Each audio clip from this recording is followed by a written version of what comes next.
Hello, and welcome to the CTO Magazine interview series. I'm Chris Gengo, Chief Innovation Officer at HiLabs. HiLabs is a healthcare AI company focused on solving the most complex challenges in health plan data, outreach, and operations. Our platform is deployed by leading national and regional health plans to improve provider data accuracy, streamline compliance, and reduce the cost of operating at scale, combining deep healthcare domain expertise with applied AI to deliver measurable production-grade outcomes.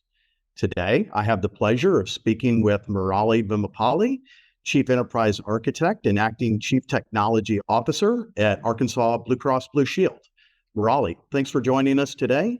If you have an AI that is making an initial approval determination and is auto-approving let's say 80% of the prior authorization requests, how do you prevent the prior authorization nurses or reviewers from over-relying on the AI decision that would simply say, well, if the AI didn't approve it, maybe I absolutely need to deny this? So you can't really eliminate the humans, basically, right?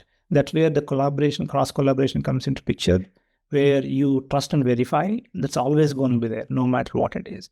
So the idea is that how do you effectively tackle it, right? So that's where the verification models, right? For example, validation, right? Reinforcement learning. Sometimes, AI could have made a mistake, right? In approving something where it's not even eligible, basically, right? It's not even there. Sometimes some states do not authorize certain procedures, basically, right? This, basically, right? So the idea is AI did it. Now, how do you do that? It's not good, right? So that's where the reinforcement, the effectiveness, the value, it's called evaluation, eval, right? I didn't want to use technical. Eval is very important, but I think it's going to be machine and human collaboration. So the idea is that you're going to really start working on machine identities, basically, right? And I was talking to our HR way back, actually. So it was in 2016 or so or 7. I don't remember. Yeah, I think at the time I told my then boss, actually, pretty smart guy, toward the end of the year, every year he would ask me, hey, what are your next year's predictions, basically? Can you tell me, basically, right? Well, I said I don't know when it is, by 2030 probably. You'll not only rate me towards the end of the year, but also another bot. At the time I used a word called bot. Now we have agents, basically. And he jumped out of his chair. He said, what the hell are you talking, basically, right? And then I think that's where the technology is evolving, because I was tracking certain, tech things. The idea is that now the human, right, the machine agents are no longer like underlying digital entities. So they are workforce as well. So you got to have oversight. You got to have the evaluation, effectiveness evaluation, then accountability, basically, right? So the companies that manage this, especially in the areas where that requires oversight. You've spent much of your career building enterprise architecture. What architectural capabilities do health plans need to support AI-driven decision-making at scale? Yeah, great question, actually. It's one of my passionate topics, basically. AI at scale requires a shift from traditional data architecture to decision-centric architecture. Remember, I was talking about decisions, earlier, basically, right? So, this, in the beginning, like we talked about how the models have evolved, right? But I think it comes down to the decision-centric architecture where data, models, and workflow converge. Actually, they come together, basically, right? So obviously, the decision-centric blueprint, it basically, right, requires you to rethink about your data. That's where the unified data platform comes into picture. And you talked about, right, earlier, your question, I think you rightly asked, cloud enablement, the foundation, the unified data model is very, very important. And then the most important thing, I would say, is the semantic layer, enterprise semantic layer.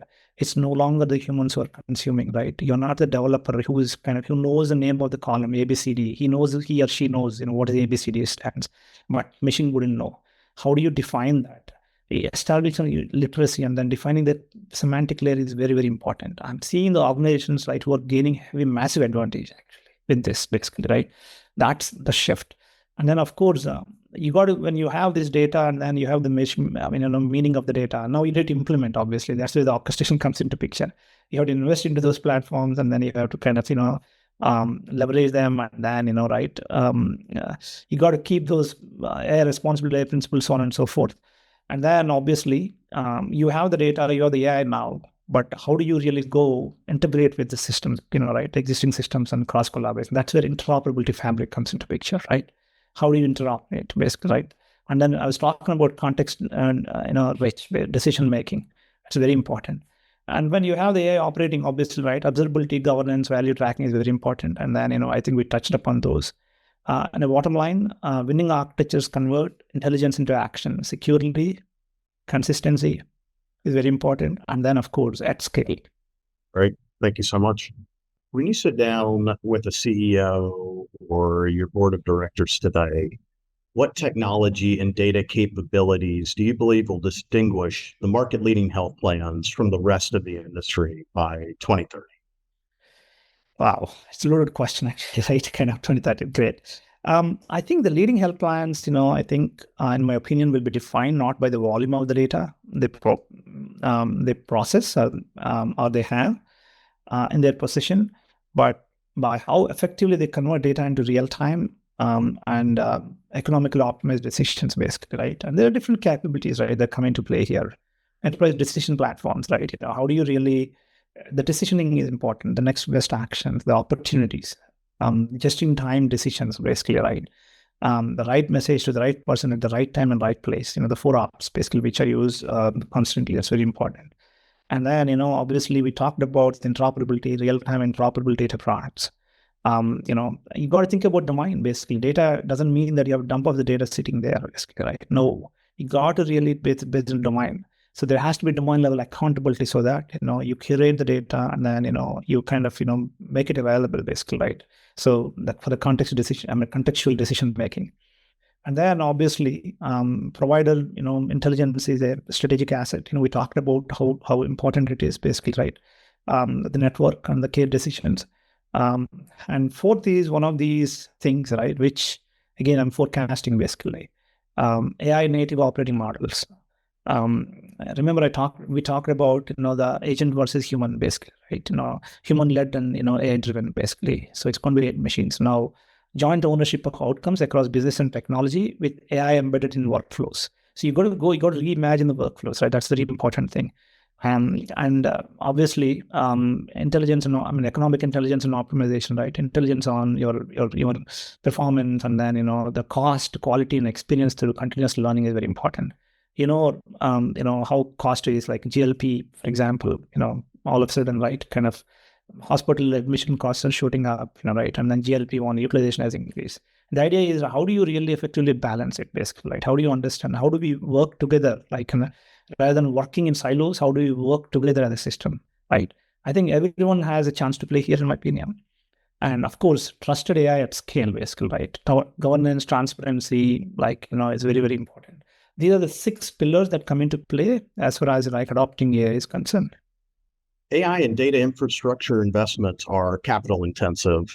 How should health plans measure the time to value for these platforms? And how do you ensure that pilot proof of concepts don't just become expensive science projects?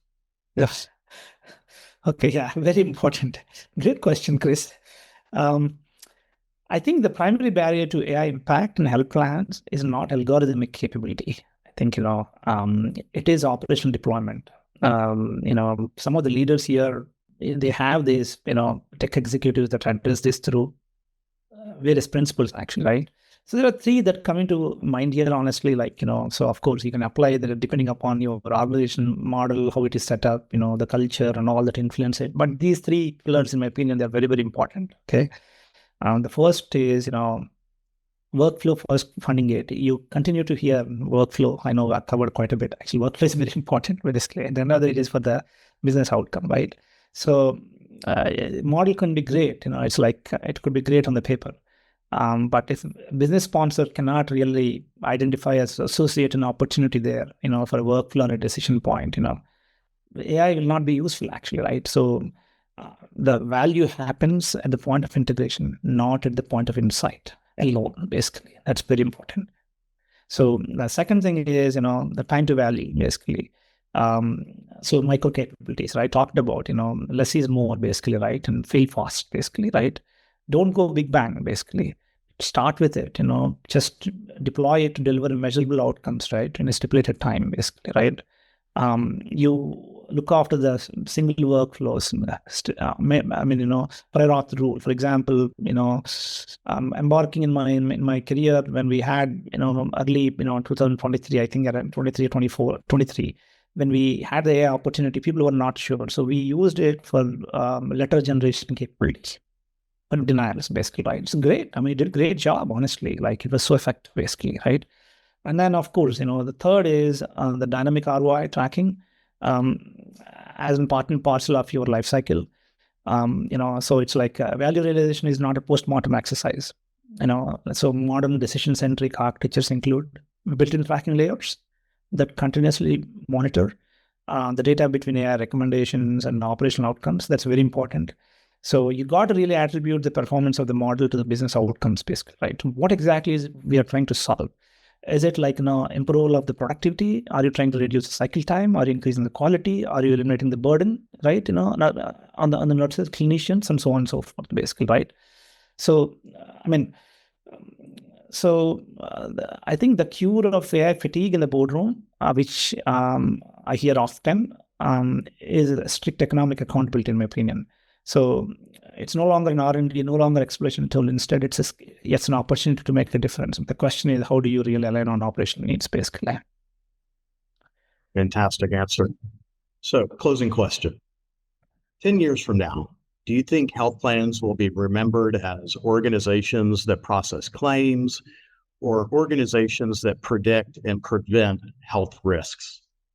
What has to happen for that transformation to become a reality? 10 years from now, the defining difference between health plans will not be their ability to process claims, but their ability to prevent them, actually. So I think the leaders will evolve into health partners, partner for life, actually, right? And that is the connotation that, I'm used to using. You leverage real-time data and AI-driven intelligence and deep provider collaboration to predict risk, guide intervention opportunities, and continuously improve outcomes, basically. So those who make this shift will become orchestrators of health, basically, acting as a partner for life. Those who do not will remain processors of transactions, only faster and more efficient. And I think you got to reimagine, basically, what you're doing. Well, Murali, thank you again for taking the time to join us today, sharing your fantastic insights. It's been a real pleasure speaking with you. And thank you to everybody who tuned in. For more executive interviews and insights from data and AI leaders around the world, please visit cdomagazine.tech. Appreciate you.